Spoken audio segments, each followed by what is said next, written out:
اور ہر علاقے کے انسانوں نے ٹیکل کیا ہے، اس کو ڈریس کیا ہے، اس کا سامنا کیا ہے. تو یہ ایک ایسا موضوع ہے جب سے انسان موجود ہے اور جب تک انسانیت رہے گی، اس سوال کا سامنا ہوتا رہے گا.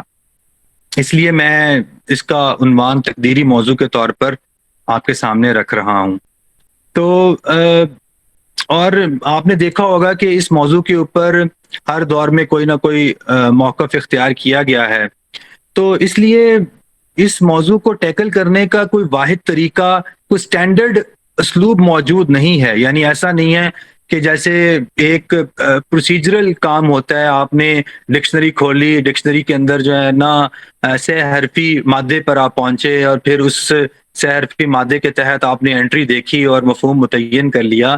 تو یہ کوئی ایسا موضوع نہیں ہے کہ جس کو ہم کہہ سکیں کہ اس کے اوپر میں آپ کے سامنے کوئی 1 2 3 4 کی طرح گفتگو کروں گا اور یہ وہی گفتگو ہوگی جو مسٹر اے، مسٹر ایکس اور مسٹر زی جو ہے وہ گفتگو کرتے ہیں. تو اس موضوع کے اوپر بہت سا کلام موجود ہے، بہت سا لٹریچر موجود ہے. تو میری گفتگو کو بھی ایک انفرادیت کا پہلو اس میں ضرور آپ کو دکھائی دے گا. تو اس کو اس طرح سے دیکھنے کی ضرورت ہے کہ ہو سکتا ہے کہ ہمارا زاویہ نظر آپ کو مناسب محسوس ہو، اور اگر مناسب محسوس نہیں ہوتا تو آپ اس پہ مطلب اصلاح بھی کر سکتے ہیں. اور یہ بھی ایک ضروری بات ہے. یعنی جب میں نے شروع میں یہ تمہیدی گفتگو میں عرض کیا تھا کہ میری حیثیت محض ایک طالب علم کی ہے، تو میں یہ ضرور چاہوں گا کہ اگر کسی بھی جگہ پر آپ احباب کو کوئی غلطی محسوس ہوتی ہے یا اصلاح کی ضرورت محسوس ہوتی ہے، یا اس طریقہ گفتگو کے اندر آپ سمجھتے ہیں کہ اس میں کچھ بہتری کی جا سکتی ہے، تو ضرور فرمائیے گا. اچھا، اب یہ جو تقدیری موضوع ہے، وجود کیا ہے، ہم نے کہا کہ یہ ایک تقدیری موضوع ہے. تو اب یہ جو اس طرح کے موضوعات ہوتے ہیں، ایک تو ان کو حل کرنے کا کوئی سٹینڈرڈ طریقہ نہیں ہوتا، اور دوسرا ان موضوعات کی اہمیت یہ ہوتی ہے کہ علم جسے ہم حاصل کرنے کے لیے سب لوگ اس نشست میں بیٹھے ہیں، ان کی تکوین انہی موضوعات سے ہوتی ہے. تو جیسے الاستاذ اکثر فرماتے ہیں کہ یہ مقوم علم ہے، تو اس موضوع کو بھی ایسے ہی آپ نے سمجھنا ہے کہ یہ مقوم علم ہے. یعنی علم کی تکوین میں جن موضوعات کی ضرورت ہے، یعنی جن قوتوں کی ضرورت ہے، وہ قوتیں، جیسے ان میں سے ایک قوت وجود کیا ہے کا سوال ہے. تو یوں سمجھ لیں جیسے شعور کو حرکت کرنے کے لیے ایک توانائی کی ضرورت ہوتی ہے نا، حرکت کسی قوت کے بلبوتے پر ہوتی ہے، اس میں توانائی صرف ہوتی ہے. تو شعور کو حرکت کرنے کے لیے جس توانائی کی ضرورت ہے، جو اس کو مہمیز چاہیے، وہ وجود کیا ہے کا سوال فراہم کرتا ہے. تو یہ اس سوال کی اہمیت ہے، اور اس لحاظ سے ہماری نشست کا اور ہماری گفتگو کا مطلب اس کی بڑی اہمیت ہے، اور اسی طرح سے اس موضوع کو دیکھا جانے کی ضرورت ہے. تو اگر آپ میں سے کچھ احباب یہ فرمانا چاہیں کہ مطلب وجود کیا ہے کی طرح کے کچھ اور سوالات، just to make it more interactive, مجھے اگر تھوڑا سا اندازہ ہو جائے کہ آپ لوگ میرے ساتھ فالو کر رہے ہیں، تو اگر آپ احباب میں سے کوئی یہ بتانا چاہے کہ جیسے وجود کیا ہے، مقوم علم ہے، اس طرح کے کچھ اور سوالات جو علم کی تکوین میں یا علم کی تشکیل میں بنیادی اہمیت رکھتے ہیں، بنیادی کردار ادا کرتے ہیں، وہ سوالات کیا ہیں، تاکہ پھر ہم آگے جو ہے اپنے گفتگو کو لے کر چل سکیں. جی جہانگیر بھائی، اس سے جو ذہن میں آتا ہے مزید سوالات وہ ہیں کہ علم کیا ہے، وجود کیا ہے. میں جب آگے تشکیل پیدا ہوئی تو پھر یہ سوال اٹھا کہ علم کیا ہے. تو اسی طرح سے اگر ہم سوکریٹس کو دیکھیں تو اس نوعیت کے سوالات کہ عدل کیا ہے یا حسن کیا ہے، یہ تمام سوالات اسی نوعیت کے ہیں جو کنسیپچول ہیں، اور ان کو ہم ایک ہی کیٹیگری میں لا سکتے ہیں. وہ کہ ان کا جو نقطۂ آغاز ہے جس سے سب پھوٹتے ہیں، وہ وہی سوال ہے کہ علم کیا ہے. شکریہ سمیع بھائی. میرا یہ خیال ہے کہ آپ نے مکمل بات کی ہے. اس میں جیسے جو ہے نا، اس میں جیسے آپ نے عدل کا، حسن کا اور علم کا عنوان بھی کیا ہے کے ساتھ جوڑا ہے، تو ہم شعور کیا ہے اس کو بھی جوڑ سکتے ہیں. اسی طرح سے خیر اعلیٰ کیا ہے اس کو بھی جوڑ سکتے ہیں. اور خیر اعلیٰ میرا یہ خیال ہے کہ آپ نے سقراط کا نام لیا تو یہ سوال وہاں پر ہمیں دکھائی دیتا ہے. تو یہ جو سوالات ہیں یہ وہ سوالات ہیں جو علم کی تشکیل میں بنیادی اہمیت رکھتے ہیں. تو ہم جیسے بیٹھک کے اندر یونانی فلسفے کا مطالعہ کر رہے ہیں, ہم نے یہ طے کیا تھا کہ ہم ہسٹری آف ویسٹرن فلسفی کو پڑھیں گے, اور اس کا آغاز ہم نے ما قبل سقراط اور پھر سقراط کے دور سے کیا تھا. تو اسی اگر ہم تھیم کو آگے لیتے ہوئے اس گفتگو کو بھی آگے بڑھائیں, وجود کیا ہے کہ گفتگو کو آگے بڑھائیں, تو ہم یہ کہنا چاہیں گے کہ یونانیوں نے وجود کیا ہے کہ سوال کو اپنے علم کی تشکیل میں مکمل صرف کر کے دکھا دیا. یعنی وجود کیا ہے کا سوال کی جو پوری توانائی تھی اس پوری توانائی کو علم کی تشکیل میں یونانیوں نے صرف کیا, اور پھر اس کے نتیجے میں ان کا وہ پورا ڈسکورس سامنے آیا جسے ہم ایک وارث کی حیثیت سے آج دیکھتے ہیں, پڑھتے ہیں, سنتے ہیں اور آپس میں زیر بحث لے کر آتے ہیں. تو انہوں نے بھائیوں جو ڈسکورس تشکیل دیا, یعنی وجود کیا ہے کہ سوال کو سامنے رکھتے ہوئے اس کو اپنا بنیادی ہدف بناتے ہوئے اور اس کے تحت یعنی اپنے تمام علمی اہداف کو اس سوال کے تحت رکھتے ہوئے جو ڈسکورس تشکیل دیا, اس کا جو واحد محتوا تھا وہ تصور وجود تھا, یعنی تصور وجود تک پہنچنا. تو جیسا کہ آپ میرے سے بہت زیادہ اچھی طرح جانتے ہیں کہ کلاسیکل فکر اور ماڈرن فکر میں بنیادی فرق اسی سوال سے پیدا ہوا ہے. ابھی سمیع بھائی نے کہا کہ بعد میں یہ سوال سامنے آیا کہ علم کیا ہے, تو یہ جو بعد میں جو آیا علم کیا ہے کا سوال, تو یہی اصل میں ماڈرن ایرا کا آغاز ہے. ہماری نظر میں جو ماڈرن ایرا ہے اس میں جدید دور کے اندر علم کیا ہے کہ سوال نے بنیادی اہمیت اختیار کر لی. یہ ہم نہیں کہہ رہے کہ علم کیا ہے کا سوال کلاسیکل دور میں موجود نہیں تھا, اور نہ ہم یہ دعویٰ کر رہے ہیں کہ وجود کیا ہے کا سوال جدید دور میں یعنی یہ اپنی موت مر چکا ہے. یہ نہیں ہم کہہ رہے, ہم یہ کہنا چاہ رہے ہیں کہ تفوق کسے حاصل ہے, یعنی فوقیت کس سوال کو دی جاتی ہے. تو یہ بنیادی چیز ہوتی ہے کہ آپ کس سوال کو بنیادی اہمیت دیتے ہیں اور باقی سوالات کو آپ ثانوی پوزیشن پر رکھتے ہیں. تو کلاسیکل فکر میں اور ماڈرن فکر میں جو بنیادی فرق ہے وہ انہی دو سوالوں کے نتیجے میں سامنے آتا ہے. وجود کیا ہے کلاسیکل فکر کا محتوا ہے, اور علم کیا ہے جدید فکر کا کانٹینٹ ہے. تو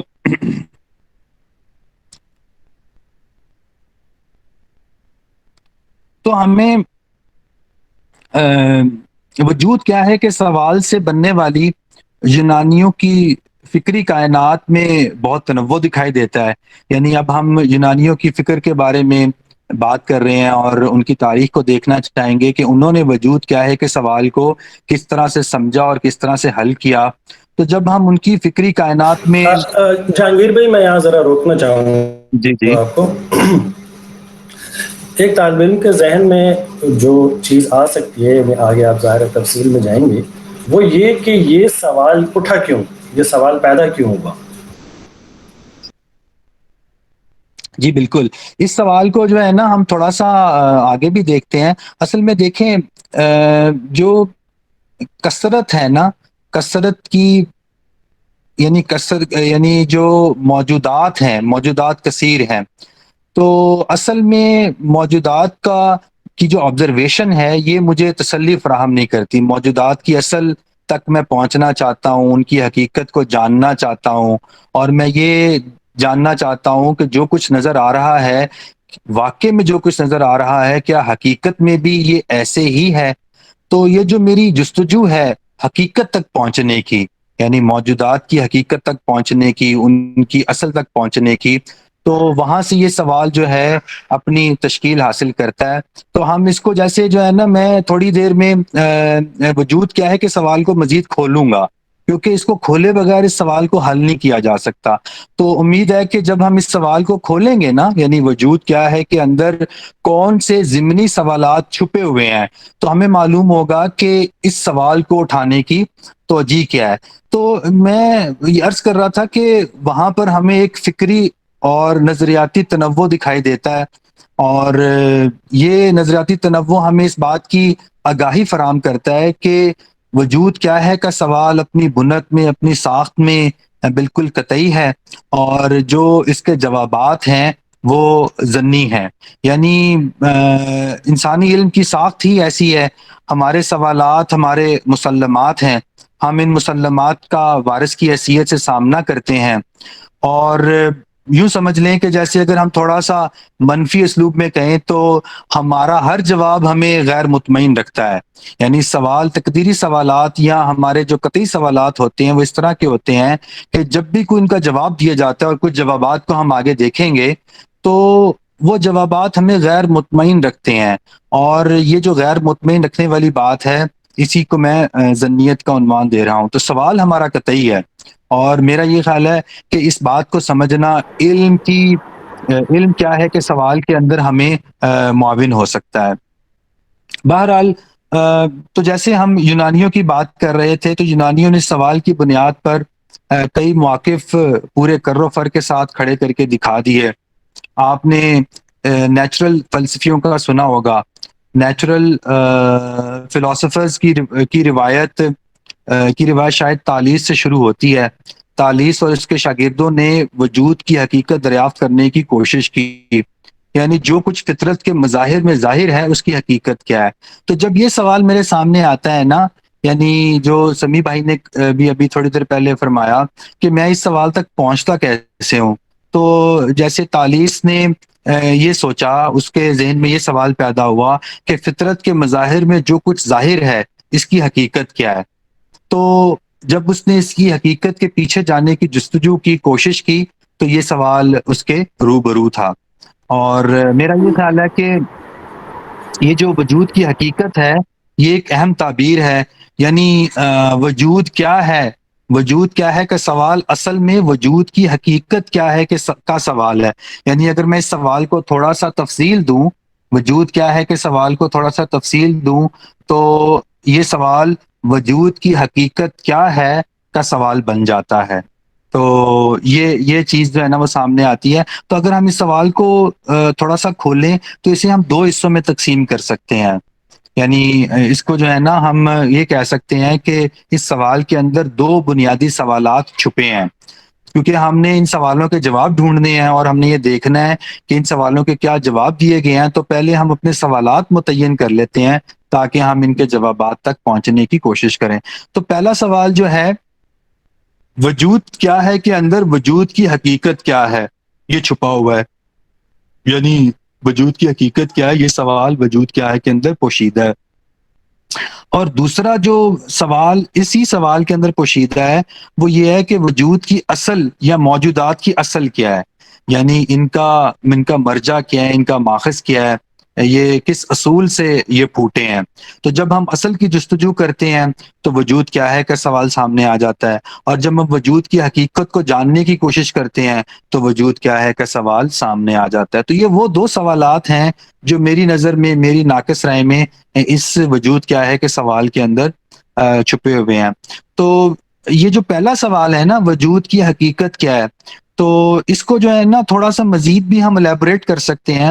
یہ جو وجود کی حقیقت کیا ہے، اصل میں یہ وجود کے میکینکس کو دریافت کرنے کی کوشش ہے اور اس کی غایت سے تعرض کرنا ہے. یعنی اگر ہم وجود کی حقیقت کی بات جب کرتے ہیں تو ہم تھنگ اٹ سیلف کو جاننے کی یا تھنگ ان اٹ سیلف کو جاننے کی کوشش کرتے ہیں. تو وجود کی حقیقت کیا ہے اس تک پہنچنے کی یا اس کے میکینکس کو جاننے کی کوشش کرتے ہیں، اور پھر یہ بھی جاننے کی کوشش کرتے ہیں کہ جو کچھ اس کے میکینکس ہیں اس وجود سے کیا مقصود ہے، یعنی اس وجود سے کیا چاہا جاتا ہے، یا اس وجود کی غایت کیا ہے، اس کا منتہا کیا ہے، اس نے کس منزل تک پہنچنا ہے.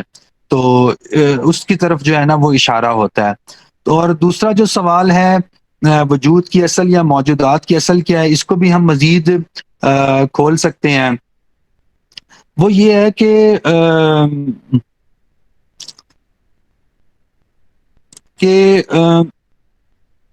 موجودات کی اصل کو تلاش کیا جائے، یعنی جو کچھ ہمیں دکھائی دیتا ہے، جو آبزرویبل فینومینا ہے، اس کے پیچھے اس کی اصل کیا ہے. یہ سلسلہ موجودات کہاں سے شروع ہوا ہے؟ تو یہ بھی سوال اسی سوال کے اندر چھپا ہوا ہے. جو کچھ ہے یہ کہاں سے آیا ہے؟ اور یہ موجودات کے استناد کا بیان ہے. یعنی جب ہم کسی موجود کی سند کی دریافت کرنے کی کوشش کرتے ہیں، اس کی سند کو ڈسکور کرنے کی کوشش کرتے ہیں، تو تب بھی اسی سوال تک ہم پہنچتے ہیں.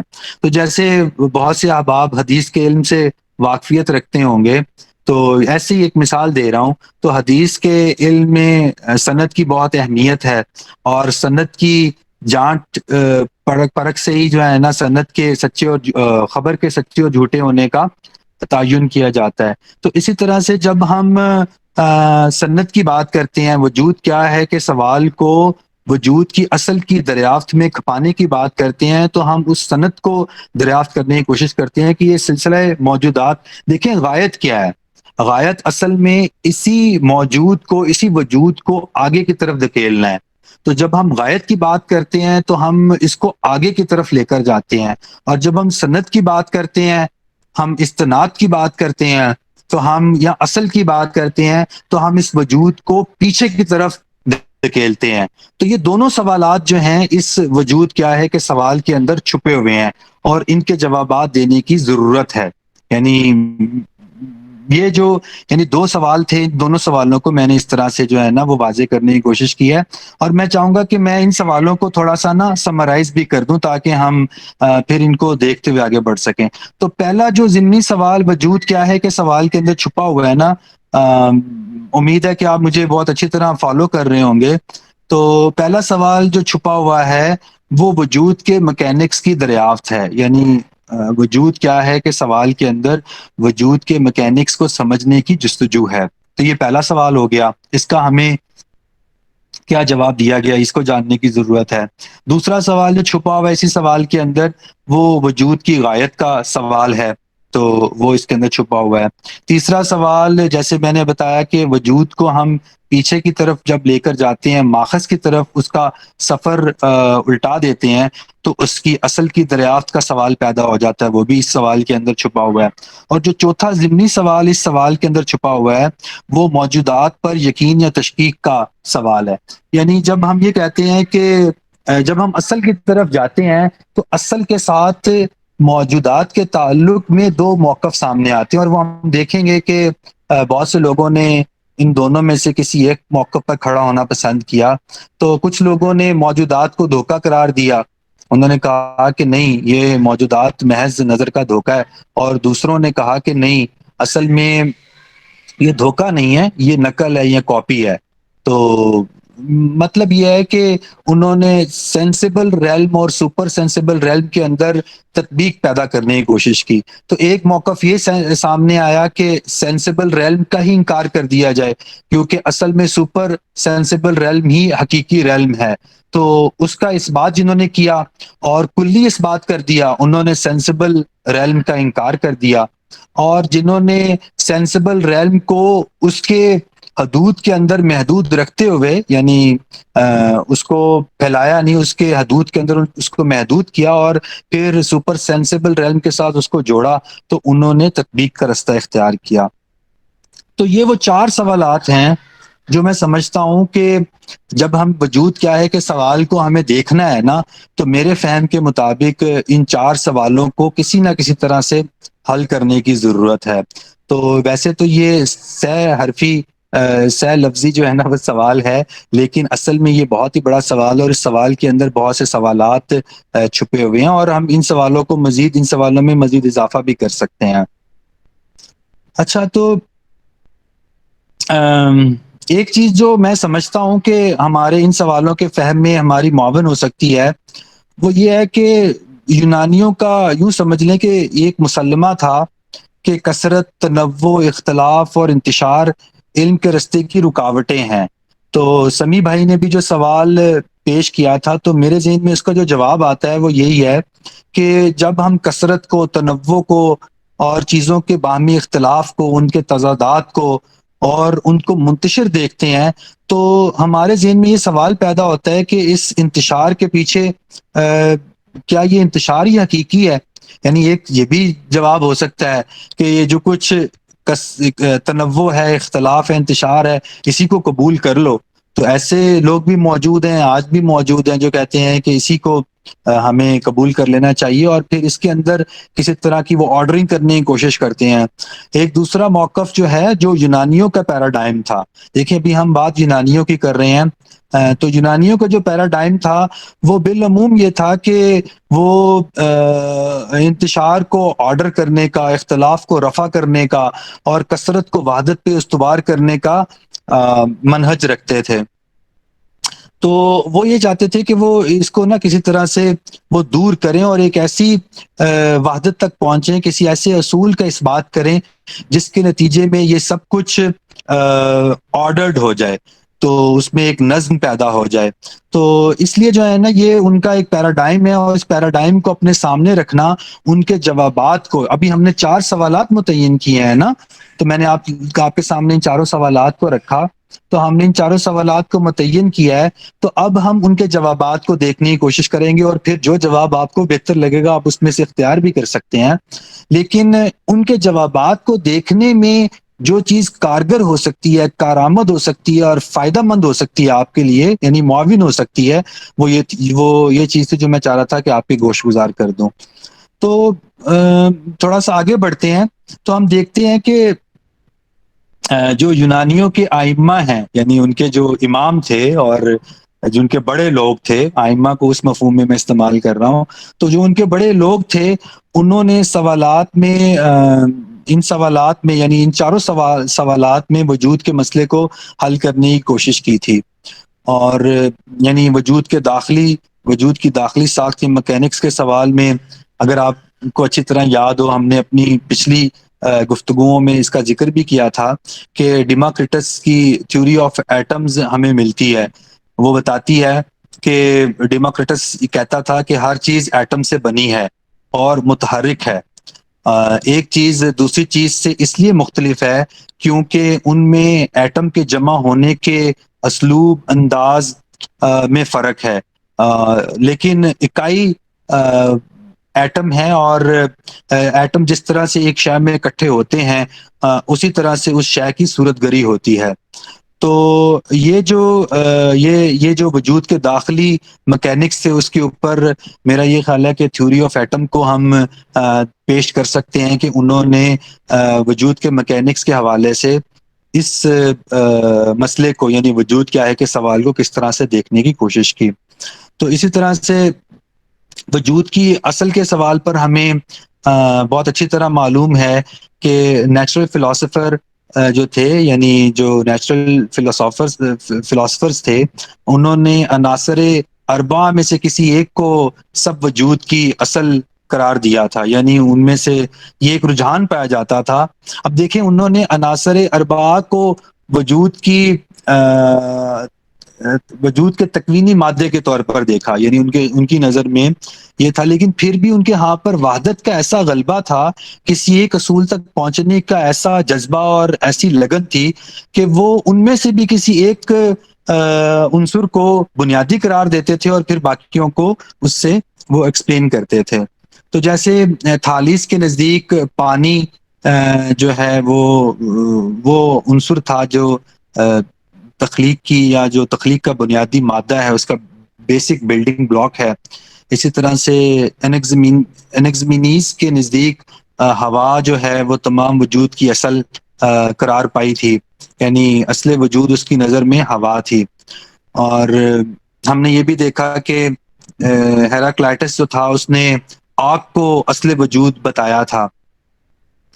تو ہیراکلائٹس کے حوالے سے آپ کو اچھی طرح یاد ہوگا کہ ہم نے یہ بھی ذکر کیا تھا کہ وہ حرکت کو وجود کا الاصول بتاتا تھا، اور یہ جو اس کا اصول ہے اس کو ہم وجود کے داخلی مکینکس کے ضمن میں تصور کر سکتے ہیں. یعنی اس نے وجود کی جو داخلی ساخت ہے اس کو حرکت کے پیراڈائم میں دیکھنے کی کوشش کی تھی، اور اس کا وہ پیراڈائم تھا، اور اس کا فائر اور فلکس کا جو اصول ہے، یعنی اس کے دو بنیادی اصول ہیں، فائر اور فلکس، تو یہ دونوں اصول وجود کے تکوینی اصول ہیں۔ تو یہ جیسے یہ جو ہے نا، ہم نے اوپر جو سوالات متعین کیے ہیں ان کے حوالے سے ہم ان کی جو فکر میں بنیادی جوابات ہیں ان کو دیکھ سکتے ہیں۔ اسی طرح سے دیکھیں، ہم نے تشکیک کی بات کی تھی کہ وجود پر یقین یا شک کا سوال پیدا ہوتا ہے، تو اس ضمن میں موجودات پر یقین یا تشکیک کے باب میں پارمینیڈیز کے بارے میں ہم جانتے ہیں کہ اس کا موقف یہ تھا کہ جس چیز پر چینج کا اصول منطبق ہوتا ہے وہ نظروں کا دھوکہ ہے، وہ نظر کا دھوکہ ہے، یعنی جہاں جہاں پر چینج کا اصول کار فرما ہے وہاں وہاں پر دھوکہ ہی دھوکہ ہے۔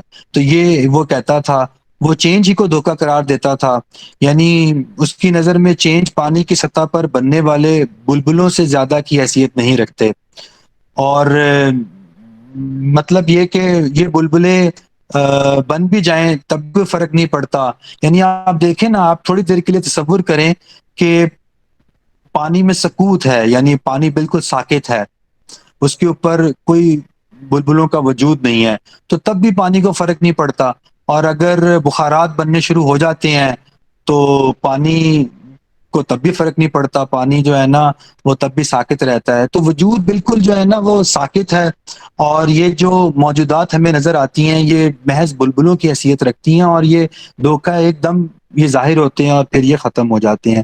تو پارمینیڈیز نے اس کا یہ جواب دیا، اور اس نے جو ہم بات کہہ رہے تھے کہ تشکیک کے حوالے سے کون سا موقف سامنے آتا ہے، تو ہم دیکھ سکتے ہیں اس نے اپنی پوئم کے اندر اس نے یہ کہا کہ مطلب اس نے یہ کہا جو ہے وہ ہے، اور ایسا نہیں ہو سکتا کہ وہ نہ ہو، یعنی جو ہے وہ ہے اور ایسا نہیں ہو سکتا کہ وہ نہ ہو، اور جو نہیں ہے وہ کبھی نہیں ہو سکتا۔ تو یہ اس کے جو ہے نا الفاظ ہیں، تھوڑے سے میں نے اپنے مفہوم میں ان کو ادا کرنے کی کوشش کی ہے، لیکن اگر آپ آن نیچر کے نام سے اگر آپ اس کی پوئم کو گوگل پہ سرچ کریں گے تو آپ کو مل جائے گی۔ اچھا، یہ بھی بڑی انٹرسٹنگ بات ہے، یہ جب نیچرل فلاسفر ہم کہتے ہیں تو ان سب لوگوں نے، آپ آن نیچر کے نام سے جو ہے نا کسی بھی بندے کی کوئی بھی تحریر ڈھونڈ سکتے ہیں، یعنی آپ کو آن نیچر کے اوپر ہیراکلیٹس بھی مل جائے گا، آن نیچر کے اوپر ہی پارمینیڈیز بھی مل جائے گا، اور باقی جو نیچرل فلاسفرز ہیں، اچھا سب کا عنوان جو ہے نا وہ سیم ہی ہوتا تھا، یا اس کی ٹرانسلیشن ایسی ہوئی ہے یہ مجھے معلوم نہیں، لیکن آن نیچر کے نام سے نا یہ ساری چیزیں موجود ہیں۔ اچھا، یہ جو وجود کی اصل وجود سے ماورا ہے یا نہیں ہے، یہ ایک سوال ہے بنیادی نا۔ تو اس میں نیچرل فلاسفر جو تھے انہوں نے جس اصل کو بھی متعین کیا ہے نا اس کے آثار ہمیں دنیا میں دکھائی دیتے ہیں، یعنی ہم سے یہ سوال کیا جاتا ہے، یا جیسے یہ خود ہم نے اپنے آپ سے سوال کر لیا کہ ہم موجودات کو ان کے تمام تنوع سمیت کیوں نہیں قبول کر لیتے، ہم ایسا کیوں نہیں کر لیتے کہ کثرت ہی کو حقیقی مان لیں۔ تو اس پہ جو ہے نا نیچرل فلاسفر جو تھے ایک دوسرے موقع پر کھڑے تھے، تو وہاں پر جیسے میں نے آپ کے سامنے پہلے بھی عرض کیا کہ وہ ان عناصر اربعہ میں سے بھی کسی ایک عنصر کو پوری یعنی وجود کی تشکیل میں بنیادی اہمیت دیتے تھے۔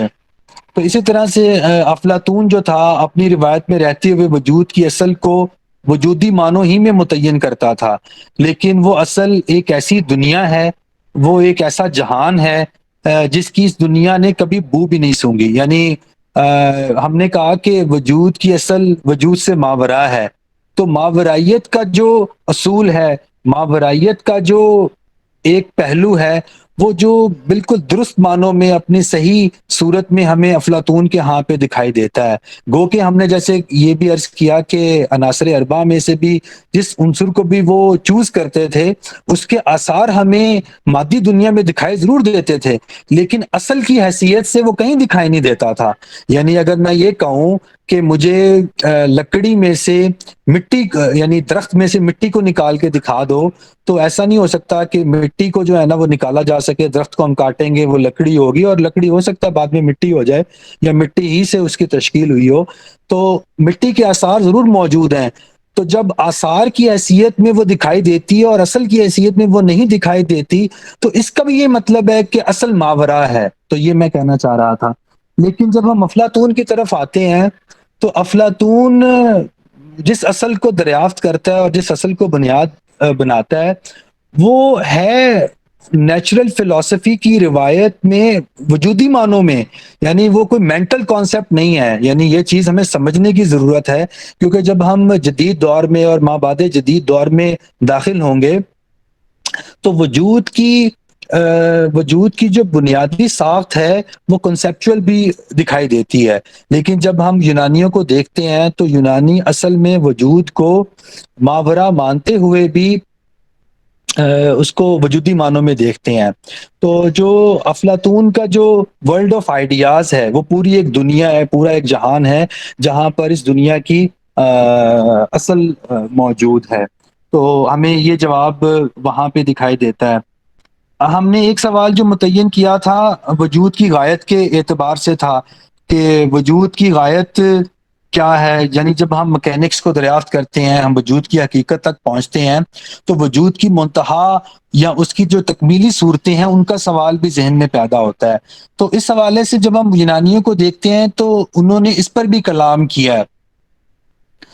اور ہمیں سقراط جیسے سقراط یہ کہتا ہے کہ وجود کی اخلاقی تکمیل ہی وجود کی غایت ہے. یعنی وجود میں تزکیہ و تطہیر کے دائیات رکھے گئے ہیں. وہ یہ کہتا ہے کہ جب ہم اپنی فطرت میں جھانکتے ہیں، اپنے اندر دیکھنے کی کوشش کرتے ہیں تو ہمارے اندر ایک جیسے باقی دائیات موجود ہیں اسی طرح سے ایک دائیہ تزکیہ و تطہیر کا موجود ہے. تو یہ جو تزکیہ و تطہیر کا دائیہ ہے یہ اصل میں وجود کی غایت کو ڈٹرمن کرتا ہے. اور اس دائیے کا مقصد یہ ہے کہ ہم اپنی اصل کے قریب تر ہو سکیں. یعنی یہ جو ورلڈ آف آئیڈیاز ہے یہ پرفیکٹ ہے، اور ورلڈ آف مینیفیسٹیشن جو ہے جس دنیا میں ہم جی رہے ہیں یہ ورلڈ آف مینیفیسٹیشنز ہے. تو ورلڈ آف مینیفیسٹیشن ناقص ہے، ورلڈ آف آئیڈیاز پرفیکٹ ہے. یہ دونوں کا فرق ہے. تو وہ یہ کہتا ہے کہ یہ جو ہمارے ورلڈ آف مینیفیسٹیشن کی فطرت میں جو دائیہ رکھا ہے، یعنی یہاں پر جو موجودات ہیں ان کی فطرت میں جو دائیہ موجود ہے وہ دائیہ یہ ہے کہ ہم ورلڈ آف آئیڈیاز کی تکمیلی صورتوں تک اپنے آپ کو پہنچانے کی کوشش کریں. تو ہماری زندگی کا مقصد ہی یہ ہونا چاہیے. یعنی جب ہم اس دنیا میں آتے ہیں تو ہم اس دنیا میں اس مقصد کے تحت آتے ہیں. اللہ تعالی ہمیں یہاں پر اس لیے بھیجتے ہیں کہ ہم تزکیہ و تطہیر کے نتیجے میں پرفیکٹ ہو سکیں، اور اگر پرفیکٹ نہیں ہو سکتے تو ہم اس پرفیکشن کے قریب پہنچ جائیں جتنا ہم قریب پہنچ سکتے ہیں. تو یہ جو غایت کے حوالے سے ہمیں وہاں پہ یہ جواب دکھائی دیتا ہے. تو یہ جیسے گفتگو کا ایک پہلو جو ہے نا وہ میں مکمل کر چکا ہوں. تو دوسرے پہلو کی طرف میں بڑھنا چاہ رہا ہوں، وہ ہے کہ ہمارے پاس وجود کے فہم میں ماخذ کیا ہیں. تو اگر آپ کی اجازت ہو تو میں اس یعنی جز الف ہم کمپلیٹ کر چکے ہیں، جز بے کی طرف میں بڑھنا چاہ رہا ہوں. اور وہ جز بے یہ ہے کہ ہم وجود کے فہم میں جو ہمارے پاس ماخذ ہیں ہم ان کے اوپر بات کریں. اور پھر میں تھوڑا سا یہ بھی بتانا چاہوں گا کہ کلاسیکل فکر اور جدید اور مابعد جدید فکر کے مباحث میں جو بنیادی اختلاف ہے وجود کیا ہے کے حوالے سے وہ کیا ہے اس کو بھی میں ذکر کرنا چاہوں گا. تو اگر جی جہانگیر بھائی، اچھا یہ ہے کہ یا تو سیشن کے اینڈ میں سارے کوشچنز لیے جائیں، آپ پہلے کمپلیٹ کر لیں، یا یہ کہ تھوڑی فیڈ بیک لی جائے آیا جو لوگ شامل ہوئے ہیں وہ کس حد تک موضوع کو سمجھ رہے ہیں، کیا کہتے ہیں آپ؟ جی دونوں مناسب باتیں ہیں، ان میں سے کسی ایک کو بھی اختیار کیا جا سکتا ہے. لیکن میں یہ بتانا چاہوں گا کہ ابھی جو اگر آپ گفتگو کو ختم کرنے کا ارادہ رکھتے ہیں تو شاید 10 منٹ کا وقت درکار ہوگا. تو اگر آپ گفتگو کو جاری رکھیں گے تو 10 منٹس درکار ہوں گے، اور پھر اس کے بعد سوالات لیے جا سکتے ہیں. ادروائز ہم سوالات تک ابھی جا سکتے ہیں. نہیں ٹھیک ہے، پھر آپ میرے خیال میں گفتگو کمپلیٹ کیجیے اپنی. ٹھیک ہے جی، بہت شکریہ. تو گفتگو کے سلسلے کو آگے بڑھاتے ہیں. اس میں ہم بنیادی ماخذ کی بات کر رہے تھے، تو میری نظر میں وجود کے فہم میں نا 3 ماخذ ہیں. ایک یہ ہے کہ ہم کائنات پر غور کریں اور اس سے وجود کو سمجھنے کی کوشش کریں. دوسرا یہ ہے کہ ہم انسان پر غور کریں، یعنی ہم خود اپنے وجود پر غور کریں اور پھر ہم اس غور کے نتیجے میں وجود کی حقیقت اور باقی چیزوں کو سمجھنے کی کوشش کریں. اور تیسرا یہ ہے کہ ہم خود وجود پر غور کریں، یعنی ہم ساری چیزوں سے الگ تھلگ ہو کے تو ہم وجود کیا ہے اس سوال کو اپنا بنیادی ہدف بنائیں اور اس پر غور کرتے ہوئے اپنی دریافتوں کو مکمل کریں. تو یہ 3 اسالیب ہیں جن کو ہسٹری آف یعنی اس کو جو ہے نا آنٹولوجی کہہ لیں، آنٹولوجی کی ہسٹری میں جو ہے نا ان 3 ہی ماخذ کو بنیادی طور پر دیکھا گیا ہے. تو کائنات پر غور کرنے سے جو علم وجود میں آتا ہے اسے ہم کاسمولوجی کہہ سکتے ہیں، اور انسان پر غور کرنے سے جو علم وجود میں آتا ہے اسے ہم سائیکالوجی کہہ سکتے ہیں. تو جیسے دیکھیں بینگ اینڈ ٹائم ہے ہائیڈگر کی کتاب، تو بینگ اینڈ ٹائم کے اندر انسان پر غور کر کے وجود کی حقیقت دریافت کرنے کی کوشش کی گئی ہے. اسی طرح سے بینگ اینڈ نتھنگنیس ہے، وہ بھی میں اسی قبیل میں شامل کروں گا. اور یعنی وجود پر غور جو ہے وہ آنٹولوجی ہے، یعنی کاسمولوجی ہو گیا، سائیکالوجی ہو گیا اور آنٹولوجی ہو گیا. تو یہ 3 اصطلاحیں ہیں جو میرا خیال ہے اس مبحث سے متعلق ہیں، انہیں جاننے کی ضرورت ہے. لیکن ہوتا کیا ہے، میں یہ جو اصطلاحیں ہیں یہ کیوں آپ کے سامنے رکھ رہا ہوں، یعنی ہوتا کیا ہے، ایسا نہیں ہوتا کہ کسی ایک ڈسپلن کو یا ایک ماخذ کو سامنے رکھتے ہوئے پورا ورلڈ ویو یا پوری تھیوری آف بینگ جو ہے نا وہ ڈٹرمن کر لی جائے. ہوتا یہ ہے کہ اس میں کچھ کمبینیشنز وغیرہ کریٹ کیے جاتے ہیں. تو جیسے یعنی بعض تصورات کاسمو آنٹولوجیکل ہوتے ہیں اور بعض آنٹو کاسمولوجیکل ہوتے ہیں. یعنی اگر ہم کائنات سے کائنات کی مدد لیتے ہوئے وجود تک پہنچیں تو ہم جو ہے نا اس کو کہیں گے کاسمو آنٹولوجیکل، اور اگر ہم وجود پر غور کرتے ہوئے جو ہے نا وہ کائنات کی حقیقت تک پہنچیں تو ہم کہیں گے کہ یہ آنٹو کاسمولوجیکل ہے. تو یہ اس طرح سے کمبینیشنز وغیرہ کریٹ کیے جاتے ہیں. تو کلاسیکل فکر بنیادی طور پر کاسمو آنٹولوجیکل ہے یا پھر آنٹو کاسمولوجیکل دکھائی دیتی ہے، جبکہ جدید وجودیات جو ہیں وہ سائیکولوجیکل فیبرک سے بنی ہیں اور اس میں لنگوسٹک کا بھی بہت بڑا رول ہے. تو ہم اس کو یعنی سائیکو لنگوسٹک بھی کہہ سکتے ہیں یا لنگو سائیکولوجیکل پیراڈائم بھی کہہ سکتے ہیں.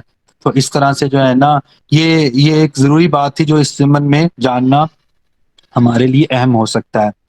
تو جیسے ہم نے بات کی کہ انسان کو مرکز میں رکھ کر مسئلہ وجود کو حل کرنے کی کوشش بھی کی گئی ہے، اور کلاسیکل اور جدید فکر میں یہ بنیادی امتیاز ہے کہ کلاسیکل فکر میں خدا ایک غیر منفک حوالے کی حیثیت میں موجود ہے.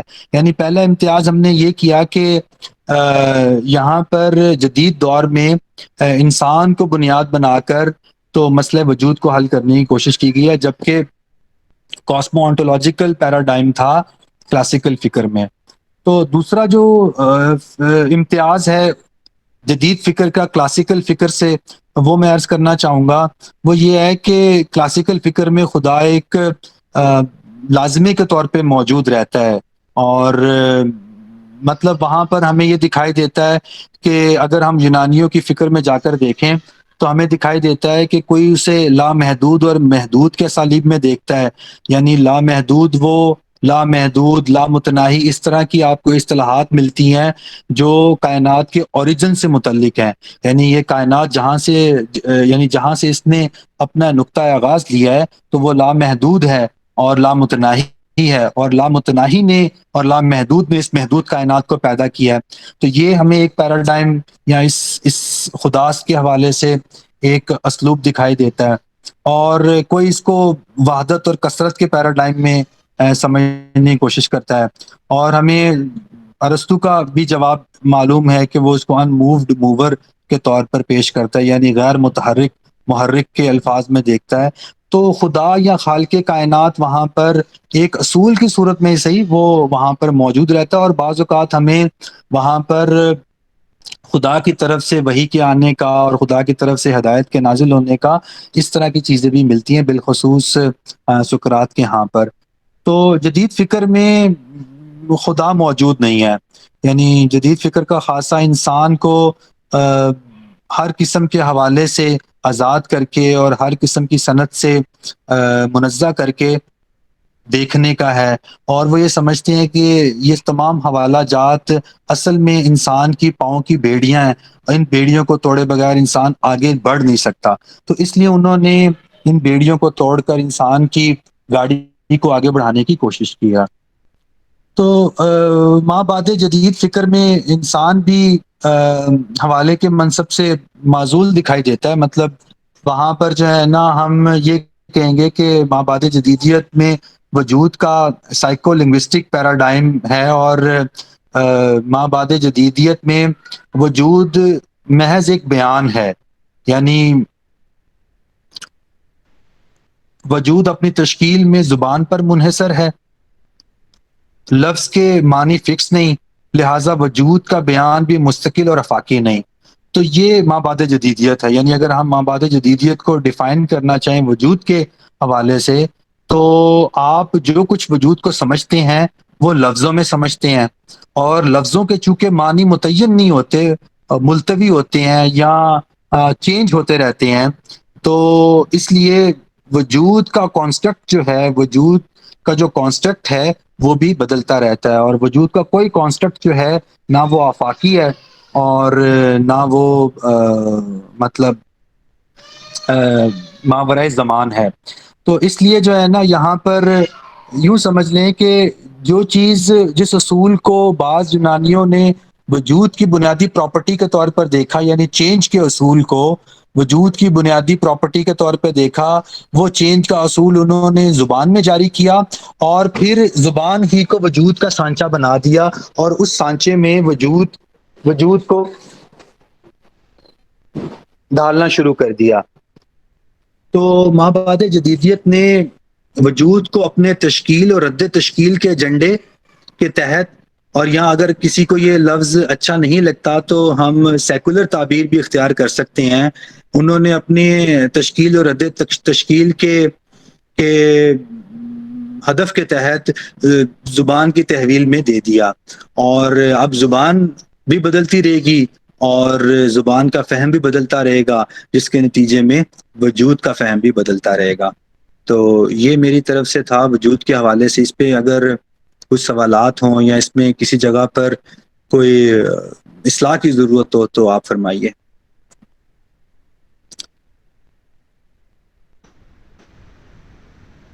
جی کو کسی کو کوئی سوال ہو وہ پوچھ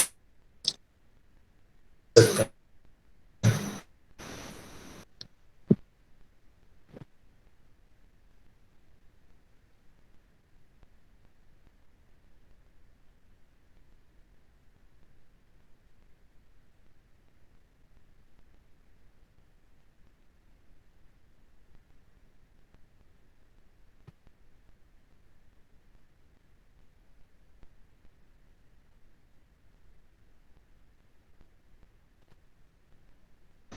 میرے خیال میں شاید وہ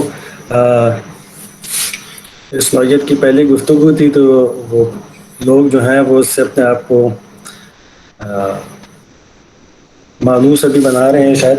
تو اچھا، اس میں آپ نے جو شروع کیا اس میں ایک دو چیزیں، یعنی جو سوال تھا کہ وجود کیا ہے اور مطلب یہ سوال پیدا کیسے ہوتا ہے، تو اس میں ایک بڑی دلچسپ تھیوری جارج لیکاف نے اپنی کتاب فلاسفی ان دا فلیش میں دی ہے۔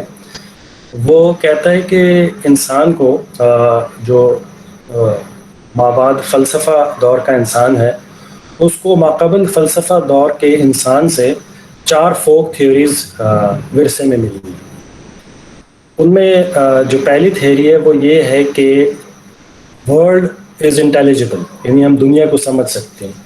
یہی چیز آپ پھر بعد میں پلیٹو میں بھی دیکھیں گے جب وہ کہتا ہے نالج مسٹ بی پاسبل، کیونکہ ہم دنیا کو جب انسان کا آپ سمجھیں کہ شعور اتنا بیدار نہیں تھا جو کہ مابعد فلسفہ دور میں، تب بھی انسان ظاہر ہے دنیا کو سمجھ رہا تھا اور قدرت پہ دسترس حاصل کر رہا تھا، تو اس کو ایک نیٹ بلیف یہ ملا تھا کہ ہم دنیا کو سمجھ سکتے ہیں، اور یہ سمجھنے کی وجہ جو ہے وہ تھیوری نمبر 2 ہے کہ ہم چیزوں کو جنرلائز کرتے ہیں، کیٹیگرائز کرتے ہیں. یعنی مثال کے طور پر چاہے پتھر کا دور کا ہی انسان ہو، وہ یہ جانتا تھا، چاہے وہ الفاظ پہ اتنی اچھی طرح پٹ نہ کر سکتا ہو، کہ جانور ایک کیٹیگری میں آتے ہیں اور پتھر اور بے جان چیزیں ایک کیٹیگری میں آتی ہیں. ایون نان ہیومن جو لیونگ تھنگز ہیں ان میں بھی یہ شعور ہے. تو ہم جو جنرلائز کرتے ہیں چیزوں کو، جنرلائز کرنے کی صلاحیت جو ہے یہ اور ایز اے تھیوری یہ ہمیں ملی ہے کہ ہم نمبر 1 یہ کہ دنیا ہمارے لیے انٹیلیجبل ہے، نمبر 2 ہم جنرلائز کرتے ہیں. تیسری چیز جو وہ کہتا ہے کہ انسان کو مابعد فلسفہ دور کے انسان کو ورثے میں ملی، وہ یہ ہے کہ there is an essence to ایوری تھنگ. ہر چیز جو بھی ہے وہ اپنے کسی ایسنس کی وجہ سے، جس کو ہم روح کہہ سکتے ہیں، کہ جس کی وجہ سے وہ چیز ہے. جیسے پلیٹو فارم کہتا ہے کہ انسان کی ایک فارم ہے، اس کو یعنی وہ جو استعارہ میٹافر استعمال کر رہا ہے وہ فارم کی ہے، لیکن وہ آپ سمجھیں کہ وہ ایسنس کی بات کر رہا ہے. تو یہ تھیوری آف ایسنس بھی ہم کو ورثے میں ملی ہے. اور لاسٹ چیز جو وہ کہتا ہے، جو چوتھی تھیوری ہم کو ملی ہے ورثے میں، ان سب کو وہ فوک تھیوریز کہتا ہے. یہ 4 فوک تھیوریز وہ کہہ رہا ہے. چوتھی جو ملی ہے وہ این آل انکلوسیو کیٹیگری، کہ مثال کے طور پر تمام ڈاگز جو ہیں وہ کیٹیگری ڈاگ کے اندر آتے ہیں، اور تمام اینیملز کیٹیگری اینیمل کے اندر آتے ہیں، اور پھر اس کے بعد تمام لیونگ بینگز ایک کیٹیگری میں آتے ہیں. پھر اسی طرح میٹر اس سے بڑی کیٹیگری میں آتا ہے. تو there should be an all inclusive category. یہ احساس اور یہ خیال انسان کو قبل فلسفہ دور میں بھی تھا، اور یہی ہماری یہ جو آخری 2 تھیوریز ہیں، یعنی جنرلائزیشن سے پھر ایسنس تک پہنچنا، اور پھر ایک اور انکلوسیو کیٹیگری تک پہنچنے کی خواہش، یہ جو وحدت کوشی ہے، چیزوں کو ایک نقطے تک مرکوز کرنا، تھیوری آف ایوری تھنگ بنانا، یہ چیز سمجھیں کہ انسان کی ذہنی ساخت کا حصہ ہے. یہ چیز میں ایڈ کرنا چاہ رہا تھا.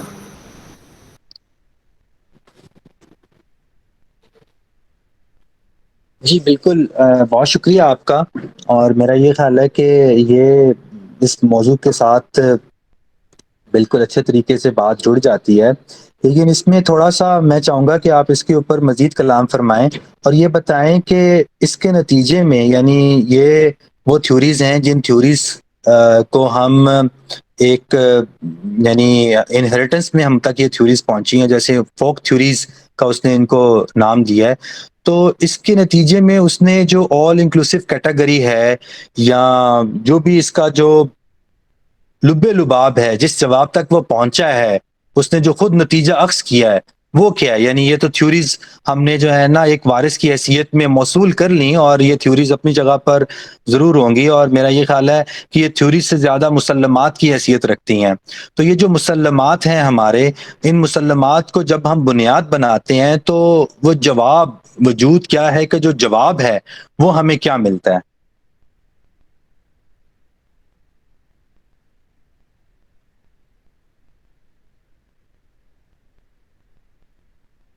جی اس میں آپ اور میں تو والد سے معلومات طے کیا کہ کسی ایک نقطہ تک پہنچتے تو شاید وہ خدا ہوتا.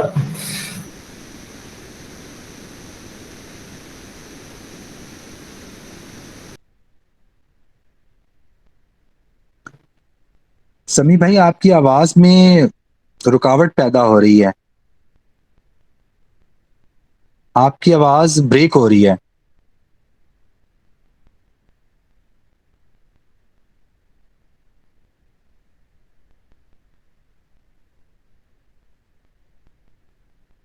شاید سمی بھائی کے کنیکشن میں پرابلم ہے.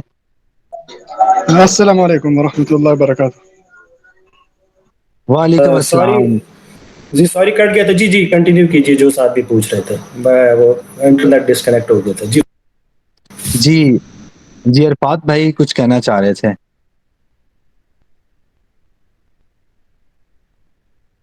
جی عرفات بھائی فرمائیے.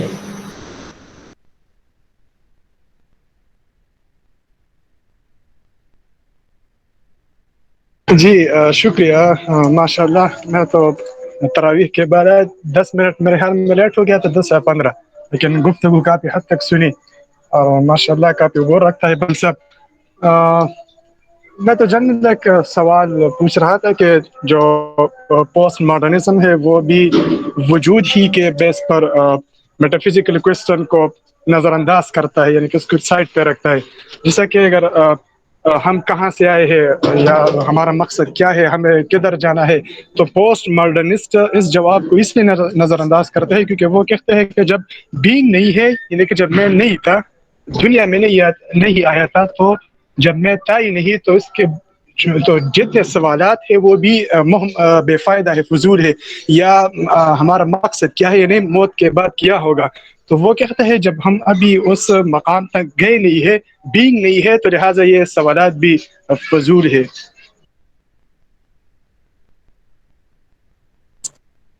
جی بالکل صحیح ہے. ہاں بالکل صحیح ہے. آئی تھنک وہ جو میٹا فزکس کے حوالے سے ان کا جو رویہ ہے وہ بالکل واضح ہے، کیونکہ میٹا فزکس کے اوپر سب سے بڑا اعتراض یہ ہے کہ وہ کوئی علم نہیں ہے، بلکہ ما بعد جدید دور میں شاید اس جملے کو بھی اون کرنا چھوڑ دیا ہے. یعنی وہ یہ کہتے ہیں کہ کیا جہالت کو بھی یہ کہا جاتا ہے کہ وہ علم نہیں ہے.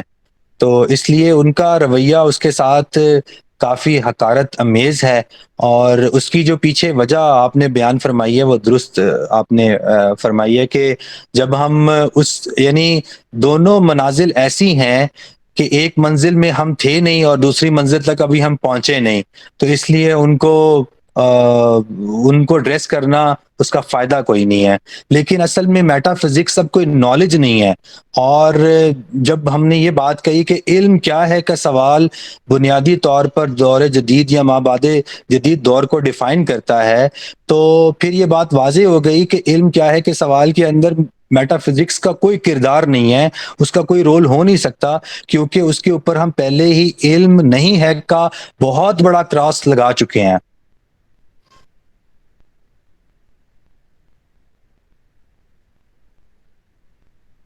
جی تھینک یو، جزاک اللہ. تو سمی بھائی اگر کچھ اور سوالات نہیں ہیں تو ابھی پھر اپنے سلسلہ گفتگو کو اختتام پذیر کرتے ہیں، یا کچھ اور بات کرنا چاہ رہے ہیں؟ اگر کچھ اور احباب ہمارے سوال کرنا چاہ رہے ہیں تو پھر ہم جو ہے نا ان سوالوں پہ دیکھتے ہیں. جی بالکل، اگر کسی صاحب کا کوئی سوال ہے، کیونکہ 1 گھنٹہ تقریباً ہو چکا ہے، تو دیکھ لیجئے اگر کسی کا کوئی سوال ہے کسی بھائی کا تو پوچھ لیجئے، نہیں تو پھر ختم کرتے ہیں اس نشست کو آج. جی جہانگیر بھائی، یہ کرکیگاٹ کے سنگل انڈیویجول کا ذکر مطلب یہ بھی وجودیت کے مطلب اس ڈومین میں آتا ہے.